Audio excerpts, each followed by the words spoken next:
నమస్తే welcome to 108 TV. మైదానంలో అతడు కనిపించేది కేవలం 2 నెలలు. మిగతా కాలమంతా వ్యక్తిగత జీవితానికే కేటాయిస్తాడు. కానీ బ్రాండ్ ఎండార్స్మెంట్ విషయంలో మాత్రం బాలీవుడ్ స్టార్లను వెనక్కి నెట్టేసి రికార్డు సొంతం చేసుకున్నారు. ఏడాది పొడవునా సినిమాలు, టీవీ కార్యక్రమాలతో బిజీగా గడిపే వారికంటే తన బ్రాండ్ ఏమాత్రం తగ్గలేదని నిరూపించాడు టీమిండియా మాజీ కెప్టెన్ ఎంఎస్ ధోని. క్రికెట్ అభిమానులు ముద్దుగా తలా అని పిలుచుకునే ధోని 2024 సంవత్సరం తొలి అర్ధ భాగంలో భారీ సంఖ్యలో యాడ్స్తో మెరిశాడు.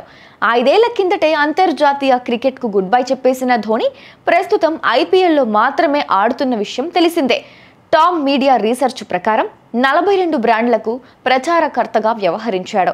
అందులో ముఖ్యమైనవి ఎంఎస్ ధోని వ్యాపార పరంగా లగ్జరీ కార్ల నుంచి అన్ని రకాల బ్రాండ్ యాడ్స్లో నటించాడు. అదే సమయంలో ఓటు ఔచిత్యాన్ని తెలిపేలా ఎలక్షన్ కమిషన్తో కలిసి జార్ఖండ్లో పనిచేశాడు.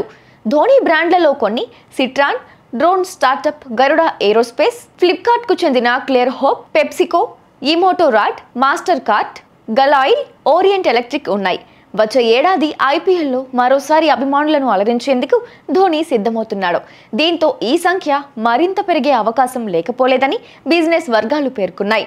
బాలీవుడ్ స్టార్లను మించి నటుల పరంగా బాలీవుడ్ స్టార్లు అక్షయ్ కుమార్, షారుఖ్ ఖాన్, అమితాబ్ బచ్చన్ బ్రాండ్లకు ప్రచారం చేయడంలో ముందుంటారు.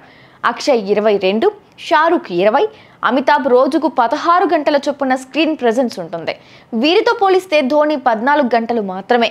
కానీ బ్రాండ్ల విషయంలో అమితాబ్, షారుఖ్ను ధోని అధిగమించాడు. ధోని అత్యధికంగా 42 ఎంబార్స్మెంట్లతో అగ్రస్థానంలో ఉన్నాడు. ఆ తర్వాత బిగ్ బి అమితాబ్ 41, షారుఖ్ ఖాన్ 34, అక్షయ్ కుమార్ 28, సౌరభ్ గంగూలీ 24, విరాట్ కోహ్లీ 21, రణ్వీర్ సింగ్ 21 స్థానాల్లో నిలిచారు.